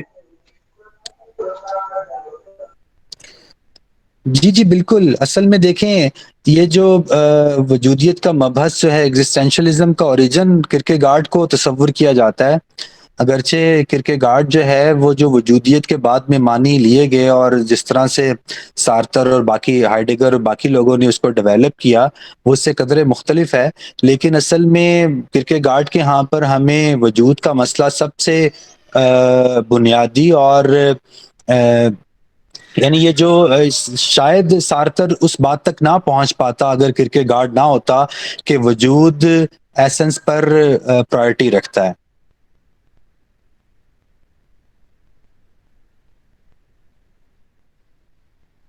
لیکن بعض لوگ اس کے فلسافیکل موومنٹ ہونے سے بھی وہ اس کو نہیں مانتے کہ ایک فلسافیکل موومنٹ ہے، وہ اس کو صرف سارتے تک ان کی فلسفی تک محدود رکھتے ہیں. خیر مجھے تب یاد نہیں ہے، لیکن کچھ ایسا پڑا تھا کہ بعض لوگ اس کی فلسفیانہ تحریک کو نہیں مانتے کہ ایک فلسفیانہ تحریک ہے. صحیح کہہ رہے ہیں. اصل میں دیکھیں، میں ایک لیکچر سن رہا تھا، اس میں مارکس اور ہیگل کو ڈسکس کیا جا رہا تھا. تو وہ صاحب جو تھے وہ کہہ رہے تھے کہ مارکس نا فلاسفر نہیں ہے. تو یہ بس ایک وہ موقف ہوتا ہے جس موقف کو یعنی آپ نے ایک کانسٹرکٹ بنایا ہوتا ہے، اور اس کانسٹرکٹ کے اوپر اگر کوئی پورا نہیں اترتا تو آپ اس کو نفی کا نشان. اصل میں دیکھیں، علم کی تشکیل میں مطلب علم کیا ہے، یعنی یہ چیز جو ہے نا وہ سمجھنے کی ضرورت ہے. جو چیز مجھے مجھ سے جوڑ دے اور دنیا سے جوڑ دے یا خدا سے جوڑ دے، جو پرسپیکٹو ان تینوں چیزوں میں سے کسی چیز کو حاصل کر لے وہ علم ہے.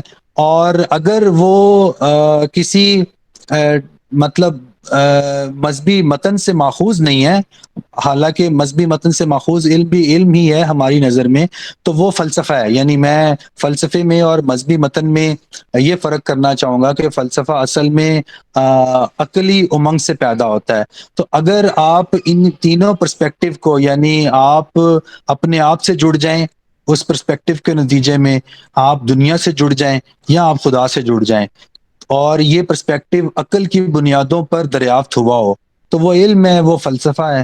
مطلب میرے نزدیک یہ سادہ سی ڈیفینیشن ہے، باقی آپ بہتر سمجھتے ہیں، اور ہو سکتا ہے کہ کچھ لوگ علم کی، فلسفے کی اس کے علاوہ کچھ اور ڈیفینیشن رکھتے ہوں.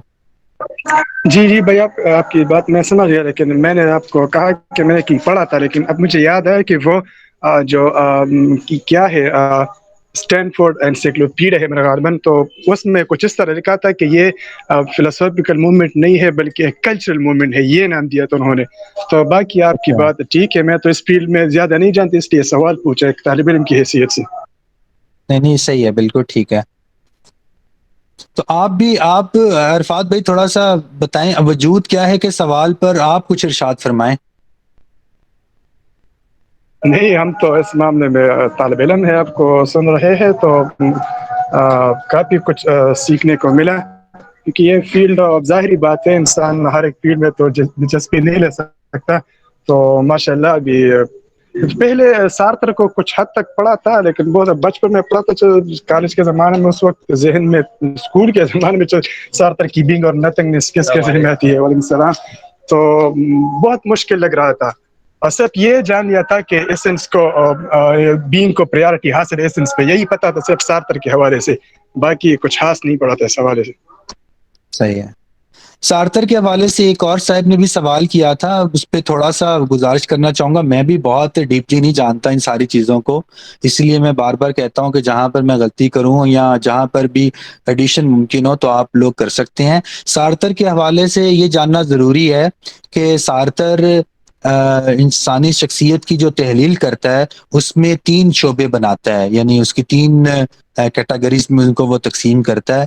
ایک کو وہ کہتا ہے ان اٹ سیلف، دوسرے کو وہ کہتا ہے فور اٹ سیلف، اور تیسرے کو فور ادرس کا عنوان دیتا ہے. تو یہ جو ان اٹ سیلف ہے اور یہ جو فور ادرز ہے نا، یہ بعد میں اس کی تھنکنگ پروسیس کے اندر ایڈ ہوتا ہے. تو یہ جو ان اٹ سیلف اور فور اٹ سیلف، یہ 2 بنیادی کیٹیگریز ہیں. اور یہ جو ان اٹ سیلف ہے یہ انکانشسنس ہے، اور فور اٹ سیلف یہ کانشسنس ہے.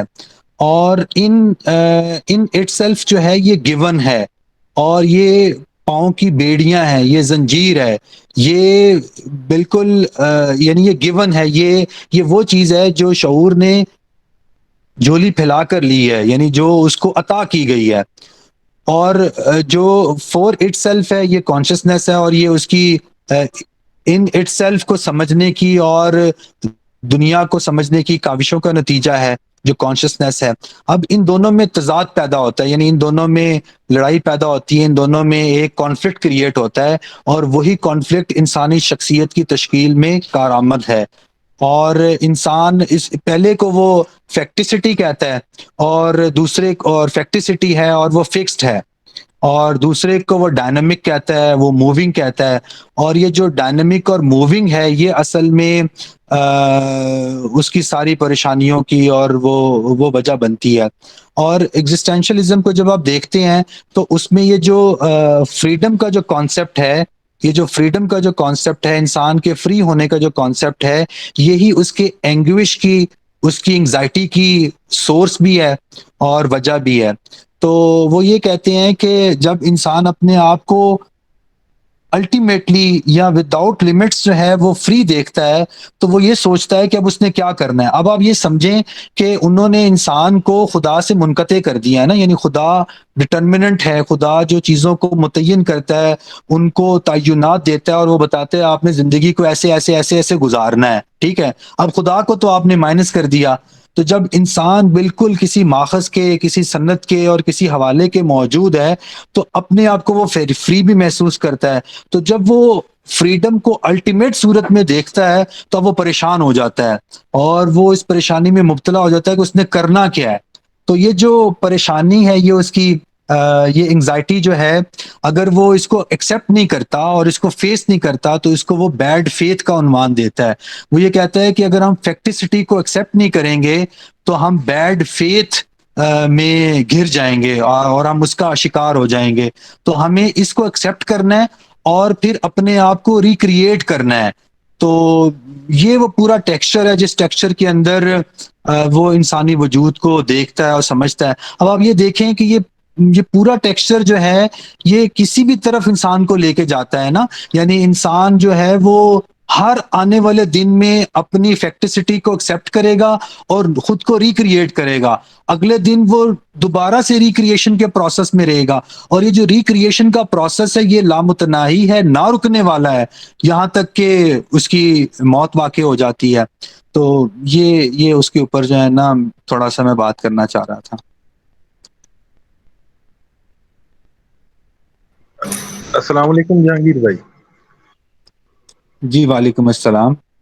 اچھا، پوچھنا یہ تھا کہ اس تناظر میں جس طرح سے کمیونزم کے حوالے سے اس طرح کے اعتراضات اٹھتے رہے ہیں کہ یہ انسانی فطرت سے ٹکراتے ہوئی سوچ ہے، تو پوسٹ ماڈرنزم کے حوالے سے بھی اس قسم کی تنقید اٹھی ہے کہ مطلب یہ ہماری فطرت سے جیسے ٹکراتی ہوئی سوچ ہے، یا مطلب یہ کہ جیسے ہم میں ایک خاص طرح کی پریشانی جب پیدا ہوتی ہے جب ہم اپنے بہت سارے پوٹینشیلز کو اپنے آئیڈیاز میں یوٹیلائز ہوتے ہوئے نہیں دیکھتے تو وہ ویسٹیج کا ایک احساس جو بندے کو پریشان بھی کرتا ہے. تو مطلب یہ اپنے آپ میں کیا اس قسم کا تناظر ہے زندگی جینے کا کہ انسان کے سارے پوٹینشیلز کو وہ مطلب ایک میننگ فل انداز میں استعمال کر سکے؟ اس حوالے سے میری نظر میں آپ کی جو پہلی بات ہے میں اسی کو درست سمجھتا ہوں، کیونکہ اور میرا یہ خیال ہے کہ اسی کے اندر آپ کے سوال کا جواب چھپا ہوا ہے. دیکھیں، انسان جب اپنے آپ کو دیکھتا ہے نا تو وہ ہے کہ اسلوب میں اپنے آپ کو دریافت کرتا ہے اور سمجھتا ہے اور خود کو لے کے چلتا ہے. یہ جو نہیں ہے کا جو اسلوب ہے نا یہ اس کو آگے نہیں لے کے چل سکتا. تو مابعد جدیدیت کا جو مہا کلمہ ہے نا وہ اصل میں نہلسٹک ہے. یعنی ان کا جو میٹا نیریٹو ہے وہ یہ ہے کہ کوئی میٹا نیریٹو نہیں ہے. یعنی آپ دیکھیں ان کا کیسے میٹا نیریٹو ہے، ان کا میٹا نیریٹو یہ ہے کہ کوئی میٹا نیریٹو نہیں ہے. تو یہ جو کوئی میٹا نیریٹو نہیں ہے کا جو میٹا نیریٹو ہے یہ اصل میں ایک سلبی رویہ ہے. تو آج تک انسان ہمیشہ ایجابی اسلوب میں اپنی زندگی کو سمجھتے اور گزارتے آئے ہیں. تو انہوں نے ایک نیا تجربہ کیا ہے اور نیا تجربہ یہ ہے کہ ہر چیز کی نفی کر دی جائے. جب آپ ہر چیز کی نفی کر دیں گے تو پھر اس بات کس کا کریں گے، کیونکہ ہم کچھ چیزوں کو یعنی شعور کی بنیادی قوت ماننا ہے. تو آپ نے ماننے کے لیے اس کو جب کچھ دیا ہی کچھ نہیں ہے تو پھر وہ پریشان نہیں ہوگا تو اور کیا ہوگا.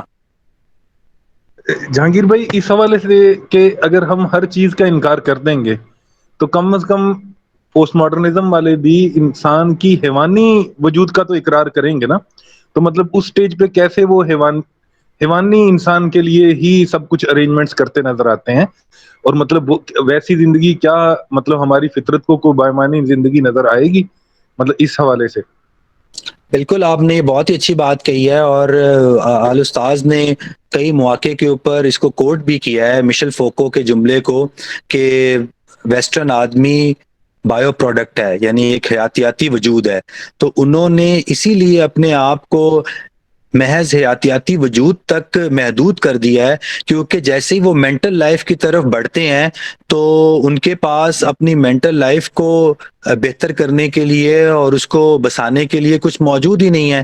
تو اس لیے وہ ان چیزوں کے اندر خود کو محصور رکھتے ہیں اور وہیں پر اپنی زندگی کو گزارنے کی کوشش کرتے ہیں.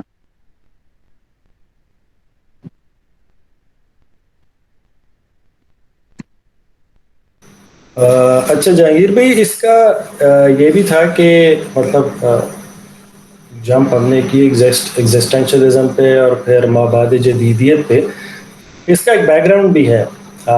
بیک گراؤنڈ ویسے تو سائنٹیفک ریولیوشن سے شروع ہوتا ہے، لیکن اگر ہم ماڈرنزم سے شروع کریں تو ماڈرنزم کو جو چیز ورثے میں ملی اپنے سے پیچھے جو عبقری شخصیات تھیں جیسے کوپرنیکس، ڈیونچی، نیوٹن وغیرہ، ان سے ان کو یہ فیتھ ورثے میں ملا تھا کہ ہم میکینسٹیکلی یعنی کائنات کی میکانیت کو سائنٹیفکلی سمجھ کر اور چیزوں کو میکینیکلی جان کر زندگی کو اپنے لیے بہتر کر سکتے ہیں اور جہالت اور تاریکی کا خاتمہ کر سکتے ہیں. تو رسل کہتا ہے کہ اس کا یہ خواب جنگ عظیم اول کے بعد ٹوٹا. جنگ عظیم اول جو تھی وہ رسل کہتا ہے کہ میرے لیے ایک خواب سے جاگنے جیسی چیز تھی. اور پھر اس کے بعد ورلڈ وار 2 ہوئی اور سارتر خود بھی ورلڈ وار 2 کا حصہ تھا. تو اب ریلیجن کو وہ لوگ پہلے ہی پیچھے چھوڑ چکے تھے. تو جس چیز پر ان کا مدار تھا وہ یہ تھا کہ ہم بے بھی سائنٹیفکلی اپنی زندگی کو بامانی سمجھ سکیں، میکینسٹیکلی سمجھ کر، اور ریشنلی جیسے کانٹ نے ریشنل میٹافزکس کو ریشنلائز کرنے کی اور ایتھکس کو ریشنلائز کرنے کی کوشش کی کہ ہم ریشنلی چیزوں کو میں بھی جان کر اپنے لیے زیادہ بہتری کے مواقع پیدا کر سکیں اس دنیا میں. لیکن یہ خواب بھی جنگ عظیم اول اور 2 میں ٹوٹ گیا، جس کے بعد مطلب نیچرلی ان کی جو کنڈیشن تھی وہ یہی تھی کہ ان کے پاس کوئی نیریٹو تھا ہی نہیں. تو اس میں یہ ایگزسٹینشلزم کا پیدا ہونا اور پھر پوسٹ ماڈرنزم کا پیدا ہونا یہ ایک لاجیکل یا نیچرل سی بات تھی. جی بالکل، آپ صحیح کہہ رہے ہیں. لیکن جدیدیت میں بہرحال یہ میٹا نیریٹو ضرور تھا کہ عقل کی قوتوں کو بروئے کار لاتے ہوئے انسان اپنی ہدایت کے تمام ضروریات کو پورا کر سکتا ہے. اور یہ جو ایک نیریٹو تھا یا میٹا نیریٹو تھا، یہ آپ نے درست فرمایا کہ جنگ عظیم اول اور جنگ عظیم دوم میں یہ بھی ٹوٹ گیا. یعنی اپنی عقلی قوتوں کے باوجود انسان ایک ایسے جہنم میں خود کو لے گیا جہاں پر تباہی ہی تباہی تھی. اور اس کی وجہ سے پھر یہ ہوا کہ ایک فکر میں ایک ایسا چینج آیا اور اس نے رخ ایک ایسا پلٹا کہ جس نے پھر عقل کی بھی نفی کر دی. تو اگر آپ دیکھیں تو اس وقت جو معنی کی یا حقیقت کی جو سب سے عظیم صورت مابعد جدید لوگ یا مابعد جدید افکار میں ہمیں نظر آتی ہے وہ ابسرڈ ہے. یعنی ابسرڈزم جو ہے وہ اس کا ایک بنیادی عنوان ہے مابعد جدیدیت کا. تو ابسرڈزم یہی ہے کہ ہمیں حقیقت سے بھی آگے جانا چاہیے اور حقیقت کی بھی کوئی حیثیت نہیں ہے. تو انہوں نے اصل میں پھر ہر چیز کی نفی کر کے تو حقیقت کی ساخت کو ابسرڈ بتایا. یعنی ابسرڈ بتانے کا مطلب یہ تھا کہ نہ وہ ہماری عقل کی تحویل میں ہے اور نہ ہمارے شعور کے مزاج سے کوئی تعلق رکھتی ہے. تو اصل میں ہمیں جو ہے نا ایک فلو آف کانشسنس میں رہنا چاہیے، اور یہی فلو آف کانشسنس اصل میں ابسرڈزم ہے. اچھا جہانگیر بھائی، وہ ابھی یاد آ رہا تھا کہ جیسے کسی سوال پوچھنے والے نے ایک لیکچر کے دوران جارڈن پیٹرسن سے یہ کہا تھا کہ میں خدا کو نہیں مانتا، اور آگے اپنا کوسچنز ابھی وہ کہنے والے تھے تو جارڈن پیٹرسن نے انہیں ٹوک کے کہا تھا کہ آپ کو کیا پتا کہ آپ کیا کیا مانتے ہیں، آپ کو آبزرو کر کے آپ کے ماننے کو بھی آبزرو کیا جا سکتا ہے اور پھر بتایا جا سکتا ہے کہ آپ اپنی زندگی کے جینے کے فیصلوں میں کیا کیا مان کر چل رہے ہیں. تو اس سینس میں یہ جو پوسٹ ماڈرنسٹ ہیں جو جن کے بولنے میں تو ہر وقت انکار سامنے ہے، لیکن یہاں جو چھپا ہوا اقرار ہے وہ مطلب ایک حیوانی انسان کا، وہ شاید اگر اسٹیٹ کر کے سامنے لایا جائے تو وہ خود انسانوں کے لیے اتنا بھیانک ہوگا کہ مطلب وہ اس سے چڑ جائیں اور اکتا جائیں نا. مطلب یہ تھیوری شاید وہاں اپنے انکار چاہتی تو یہ ہے کہ انکار میں اس کا مقابلہ کیا جائے اور اسبات کو ثابت کر کے دکھایا جائے، لیکن اگر اس کا انکار کے نتیجے میں پیدا ہونے والی صورتحال کو سامنے کر دیا جائے مطلب تو وہ شاید زیادہ بھیانک ہو جائے اور زیادہ کنونسنگ ہو جائے کہ مطلب یہ بھی کوئی بامعنی صورتحال تو نہ ہو. بالکل صحیح کہہ رہے ہیں، بالکل صحیح کہہ رہے ہیں. میں اس پہ نا دو باتیں کہنا چاہوں گا. ایک تو یہ ہے کہ ہم سب لوگوں کو کوشش کرنی چاہیے کہ ہم یہ جو انکار کا پہلو ہے اور اس کی جو بھیانک صورتیں ہیں ہم ان کو سامنے لے کر آئیں, کیونکہ یہ ہماری ایک علمی کمٹمنٹ ہونی چاہیے, اس پر ہمیں محنت کرنے کی ضرورت ہے, نمبر 1. نمبر 2 یہ ہے کہ ہمیں انکاری کے سامنے سب سے بڑے منکر کو لے کے آنا چاہیے جو زینو تھا. تو زینو کو آج تک جواب نہیں دیا جا سکا. دیکھیں جو انکار کا موقف ہوتا ہے نا وہ بہت ٹھوس ہوتا ہے, اور آپ یہ دیکھیں کہ زینو کے جتنے بھی پیراڈاکس تھے وہ آج تک جو ہے نا وہ حل نہیں کیا جا سکتے. ہر حل کے بعد ایک دوسرا حل جو ہے نا وہ سامنے آتا ہے. لیکن اس سب کے باوجود اگر ہم زینو کے پیراڈاکس کو مان لیں اور اس کے ماننے کے نتیجے میں ہم اپنی عملی زندگی کو تشکیل دینا چاہیں تو ایک عجیب سی صورتحال کا سامنا کرنا پڑتا ہے. یعنی باوجود اس کے کہ میں زینو کو ذہانت کی بلندیوں پر پلیس کر رہا ہوں اور میں یہ کہہ رہا ہوں کہ ہم اس پوری مابعد جدیدیت کی جو روایت ہے اس کے سامنے زینو کو لائے کھڑا کر سکتے ہیں کہ تم انکار کے موقف پہ کھڑے ہو, یہ بندہ بھی انکار کے موقف پہ کھڑا ہے, تم اس کو کنونس کر کے دکھاؤ. لیکن اس کے باوجود اصل میں جو زندگی کا پورا ٹیکسچر ہے وہ اس بات میں, بلکہ اب تو جو کوگنیشن تھیوریز ہیں اس کے اندر تو یہ بہت واضح طور پر مانی جاتی ہے کہ اصل میں جو انسان کا جو شعور ہے وہ بلیف سٹرکچر کے اوپر کھڑا ہوا ہے. جب تک وہ کچھ چیزوں کو مان نہیں لیتا وہ اپنی ورکنگ ہی نہیں کر سکتا. تو میری ورکنگ کا جو اسلوب ہے, میری ورکنگ کا جو پیرایا ہے وہ چیزوں کو ماننے کا ہے, چیزوں کو نہ ماننے کا نہیں ہے. اگر میں اپنے ابتدائی دنوں میں انکار کرتا جاؤں چیزوں کو تو میرا شعور کبھی ڈیولپ ہی نہیں ہو سکتا. تو میری شعور کی ڈیولپمنٹ میں جو چیز صرف ہوتی ہے وہ اقرار ہے, انکار نہیں ہے. تو بہرحال لیکن یہ دیکھیں ایسی بات نہیں ہے. ان لوگوں نے جو لٹریچر پروڈیوس کیا ہے, ان لوگوں نے جو اہداف آپ لوگوں کے سامنے علمی اور فنی رکھے ہیں وہ بہت بڑے ہیں, اور ان تک رسائی اور ان کو گرانے کا جو کام ہے وہ آسان نہیں ہے. اس کے بالمقابل ہمارے پاس تو کچھ بھی نہیں ہے, ہمارے پاس نہ علم ہے نہ اخلاق ہے اور کچھ بھی نہیں ہے.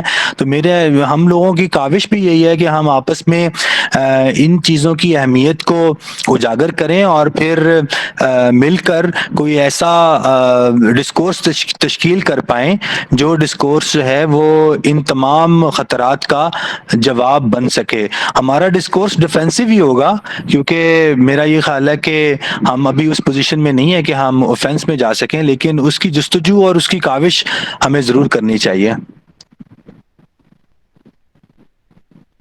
اچھا جہانگیر بھائی, بس یہ آخری دفعہ بس یہ ایڈ کرنا چاہ رہا تھا کہ کچھ سال پہلے, مطلب آج سے کوئی 8-9 سال پہلے, میں انگلینڈ میں 5 سال کے لیے رہا تھا, اور جب واپس آیا تو مجھے یہاں پہ لوگوں نے پوچھا کہ زندگی کا کیسے فرق ہے نا وہاں کا اور یہاں کا.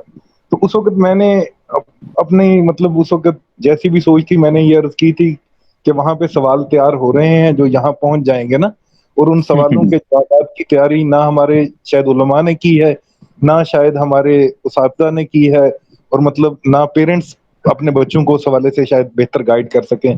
تو مطلب ایک چیلنج آنے والا ہے. تو اب بار بار یہ دیکھنے میں مل رہا ہے کہ ہمارے جو مطلب مغربی انفلوئنس والی سوچ ہے ہمارے اپنے ملک کے اندر بھی, وہ کیا کچھ اڈاپٹ کیے بیٹھی ہے, شاید ان کو شعوری طور پہ خود اس کا بھی علم نہیں ہے کہ ہم اب اس فریم مطلب زندگی کو اس طرح سے ماننے کی بجائے اب ہم اس طرح سے مان رہے ہیں, اور اس کے نتیجے میں وہ ساری کی ساری سوچیں غیر شعوری انداز میں انہوں نے اڈاپٹ کر لی ہیں. تو پوچھنا اس حوالے سے یہ تھا کہ کیا یہ اس سے واپس رجوع کا عمل سارا شعوری طور پہ ہوگا یا علمی طور پہ ہوگا؟ مطلب جیسے انہوں نے کنونس کیا ہے وہ جیسے مطلب صورتحال کی حقیقت کو اپنے نرگے میں لے کر لیا ہے نا, تو مطلب دنوں کی صبح و شام جو ہم جی رہے ہیں ان کی ساخت کو اپنے ہاتھ میں لے کر لیا نا. تو جی علمی طور پہ یہ لوگ شاید بہت زیادہ نہ بھی جانتے ہوں کہ مطلب کیا کیا یقین رکھ کر یہ جی رہے ہیں, یا مطلب اور خود ہم میں بھی یہ چیزیں مطلب اللہ رحم فرمائے. تو لیکن یہ کہ وہ بہت زیادہ علمی طور پہ ڈیولپ نہیں ہوا بلکہ حقیقت کو کنٹرول میں لیتے ہوئے بس وہ بدل گیا ہے. تو مطلب اس کا بعض اوقات یہ پہلو تو بہت بھیانک نظر آتا ہے نا, کہ جیسے کہ ایک دم سے ہمارے ارد گرد موجود لوگ جو ہیں وہ کنورٹ ہوتے چلے جا رہے ہیں جیسے. صحیح کہہ رہے ہیں آپ. اصل میں دیکھیں اس وقت جو معیار حق ہے نا یا جن چیزوں کے اوپر رد و قبول کا فیصلہ ہوتا ہے وہ دو سٹینڈرڈز ہیں ہمارے پاس نا, بلکہ شاید دنیا بھر میں یہ دو سٹینڈرڈز چل رہے ہیں. ہم عام لوگوں کی بھی بات کر رہے ہیں نا, سب لوگوں کی بات کر رہے ہیں, تو بالعموم میں یہ سٹینڈرڈز کو نا پیش کر رہا ہوں. تو پہلا سٹینڈرڈ تو یہ ہے کہ آپ یعنی اپنے آبجیکٹ کو امپیریسائز کر دیں, یعنی آپ جو بات کہہ رہے ہیں نا وہ بات دکھا دیں تو پھر میں مان لوں گا, ٹھیک ہے نا. تو یہ چیز جو ہے نا ہم اپنے کسی نہ کسی طرح سے ہم نے یہ اس چیز کو نا مان لیا ہے, سب لوگوں نے نا دنیا بھر میں اس چیز کے اوپر جیسے یقین ہو گیا ہے. اور دوسرا یہ ہے کہ اپنے آبجیکٹ کو آپ اتنا حسین بنا دیں کہ میں میری جو ماننے اور نہ ماننے کی حص ہے نا اس کو جگائے بغیر میری اس کی طرف لپک ہو جائے.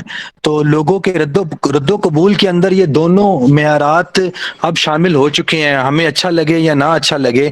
بہرحال آج کل جو لوگ جس بنیاد پر چیزوں کو قبول کر رہے ہیں یا ان کو رد کر رہے ہیں وہ یہ کہہ رہے ہیں, اگر آپ مثال کے طور پر میں یہ ایک ایسی مثال دے رہا ہوں کہ اگر آپ خدا کا ذکر کرتے ہیں تو وہ کہتے ہیں کہ جی آپ دکھا دیں خدا کو, تو یہ جو ہے نا پھر ہم مان لیں گے. آخرت کا ذکر کرتے ہیں تو آخرت کو دکھا دیں. تو یہ جو ہے نا اس طرح کی سوچ پائی جاتی ہے. اور دوسری سوچ یہ ہے کہ اگر آپ کسی چیز کے اوپر ان کو یہ کنونس کر لیں کہ تم اگر اس کو حاصل نہیں کرو گے تو تمہارا بہت نقصان ہو جائے گا, اور یہ چیز اتنی خوبصورت ہے, اتنی حسین ہے, اس کے ایستھیٹک ایلیمنٹ کو اتنا آپ ہائی لائٹ کر دیں کہ وہ بندہ خود بخود اس کی طرف لپکنے کی کوشش کرے. اب آپ خود دیکھ لیں کہ آپ نے علماء کو بھی بیچ میں شامل کر دیا, سب کو شامل کر دیا, تو نہ تو ہمارے پاس دکھانے کے لیے کچھ ہے. یہ دونوں سٹینڈرڈز کے اوپر اگر ہم چلیں تو ہمارے پاس تو ان دونوں سٹینڈرڈز کے حوالے سے کچھ نہیں ہے. یا تو ہم ان سٹینڈرڈز کو بدلیں اور یا پھر ہم ان سٹینڈرڈز کے اوپر پورا اتریں. تو یہ دو ہی رستے ہیں ہمارے پاس, کوئی تیسرا رستہ تو ہو نہیں سکتا.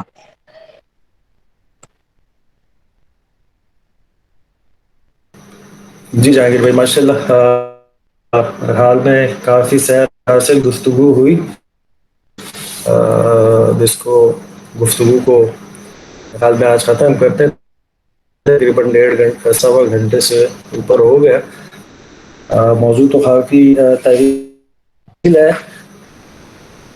اور جانا ابن عربی کی طرف تھا, لیکن یہ اور جانا ابن عربی کی ہو سکتا کچھ لوگوں کے ذہن میں وجود نیشنز یا اور پروشن کریں گے ابن عربی پہ, تو اس میں یہ گفتگو بیک آف دا مائنڈ لوگوں کی ہوگی. تو بس اس کو ختم کرتے ہیں جہانگیر بھائی آج.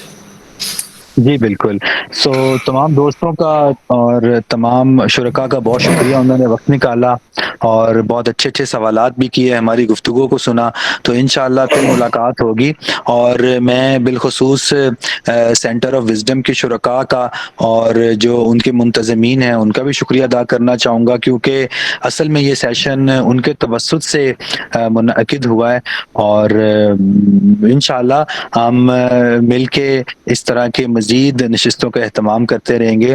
اور تب تک کے لیے اجازت چاہوں گا. اللہ حافظ. انشاءاللہ. خدا حافظ جہانگیر بھائی. انشاءاللہ. اللہ حافظ. اللہ حافظ.